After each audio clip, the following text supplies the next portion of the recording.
Hey everybody, this is Andrew from Pacific Coast Auto. Welcome to the fourth installment of our how-to video series. In this video, I'll be covering how to set up a purchasing account and buy a vehicle. If you've watched the first few episodes and spent some time with the auction tools, you know what you can afford and how to find it. So we're ready to talk about buying. The first step is to contact us at info@pacificcoastjdm.com. Let us know who you are, where you are, what you're looking for, and what kind of a budget you're working with for the total purchase, not just the car. In your email, tell us you want to set up a purchasing account. You can also tell us if you've watched this series, and that way we'll know how informed you are about the whole process. One of our salespeople will mail you back, and they'll send you our terms of service. This is the contract you need to read and sign in order to establish your account. After you've filled out the last page, scan it or take a picture of it and send that image back to your salesperson. The email we send with the terms of service will also contain instructions on how to send in your deposit. This must be done before we can place bids for you. If you're looking to bid on cars costing less than 1 million yen, we need a deposit of 100,000 yen. If you're going to be bidding more than 1 million yen, the required deposit is 300,000 yen. Complete those two steps and your account is all set. At this point, you should be using the auction tool to find a vehicle you're interested in. When you find one, request a translation of the auction sheet. You can send that request to the special email address you were given when your account was set up.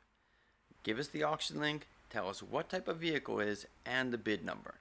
Once you've received the translated auction sheet, check it over and decide if you want to bid. If you don't, no worries.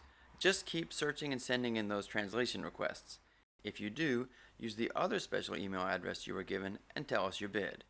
In that email, tell us what car it is and how much you want to bid. Including the auction link and bid number is very helpful here as well, so please send those too. Now you have to wait.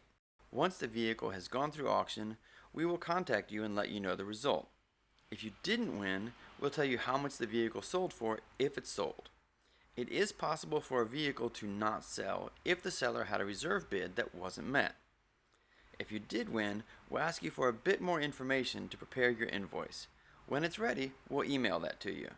Then you'll have 3 days to make payment in full after receiving it. Failure to do so will result in late fees. About 1 week after the auction ends, we'll receive the car at the port. At this time, we'll do a photo and video report on the vehicle covering what was on the auction sheet.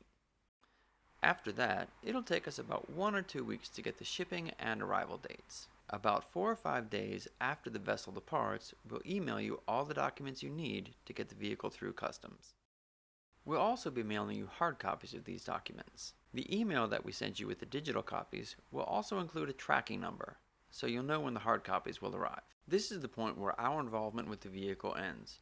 From here on out, getting the vehicle through customs will be up to your customs broker or up to you if you're doing it on your own. The importing process is not something we are directly involved with. We understand that you might have questions about it, and that's why we'll be doing another video later on covering importing. This video will mark the end of the how-to series as a weekly feature on our channel. We'll be doing more in the future as the need arises.